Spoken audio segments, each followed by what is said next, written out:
नतीजा ये हुआ कि आधी रात को गांधी जी को रेलवे स्टेशन से बाहर फेंक दिया गया, लेकिन गांधी जी ने उस जख्म को सहलाया नहीं, उसे कुरेदा और उनके अंदर एक हथियार उगाया, सिविल नाफरमानी। जालिम का न कहा मानना ही सिविल नाफरमानी है और इसी के साथ एक इतिहास की शुरुआत होती है। लुई फिशर कहते हैं कि अगर उस अंग्रेज़ के बच्चे को ये मालूम होता कि जिस आदमी को वो ट्रेन के डिब्बे से बाहर फेंक रहा है वही आदमी एक दिन अंग्रेज़ी हुकूमत को पूरे ग्लोब से बाहर फेंक देगा, तो ऐसी गलती कभी नहीं करता।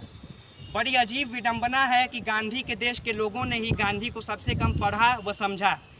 हैरी पॉटर और चेतन भगत को दिन रात भोर दोपहरी एक करके पढ़ने वाली युवा पीढ़ी अगर गांधी जी को तबीयत से पढ़ दी होती तो आज पीढ़ियों का सबक शायद कुछ और होता, लेकिन हमने ऐसा नहीं किया और यही कारण है कि आज तमाम फैंसी और फेसबुकिया ज्ञान हमारे पास हो गए हैं।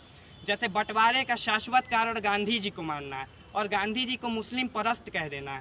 तो मैं ये कह देना चाहता हूँ कि गांधी से बड़ा कोई हिंदू नहीं था, लेकिन गांधी के हे राम से बाकी कौमें डरती नहीं थीं, क्योंकि गांधी भारत में धर्मनिरपेक्षता के प्रतीक थे।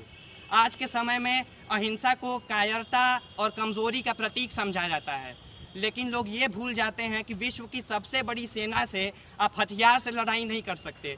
उसके लिए आपको एक ऐसा हथियार चुनना होगा जिसका मुकाबला वो न कर सकें, और वो हथियार है अहिंसा। गांधी जी का कहना था कि आँख के बदले आँख फोड़ने से तो पूरी दुनिया ही अंधी हो जाएगी। उनका ये भी मानना था कि ऐसी पढ़ाई जो आपके हुनर को बढ़ावा न दे वो बदतमीज़ी की पढ़ाई है। गांधी जी और तमाम नेताओं और सेनानियों के बलिदानों, आंदोलनों और जेल यात्राओं के फलस्वरूप 15 अगस्त सन 1947 को हमें आज़ादी मिली और हम देशवासी गांधी जी को इतना चाहते थे कि अगले ही वर्ष ने 3 गोलियां मारकर उनकी यही समाधि बना दी।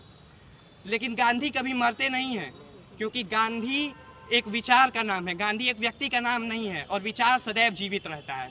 अंत में दुष्यंत कुमार जी की चंद पंक्तियों के साथ अपने व्याख्यान का समापन करना चाहूँगा कि खुदा नहीं न सही, खुदा नहीं न सही आदमी का ख्वाब सही, खुदा नहीं न सही आदमी का ख्वाब सही, कोई हसीन नज़ारा तो है नज़र के लिए, वो मुतमईन है कि पत्थर पिघल नहीं सकता, वो मुतमईन है कि पत्थर पिघल नहीं सकता। मैं बेकरार हूँ आवाज़ में असर के लिए, मैं बेकरार हूँ आवाज़ में असर।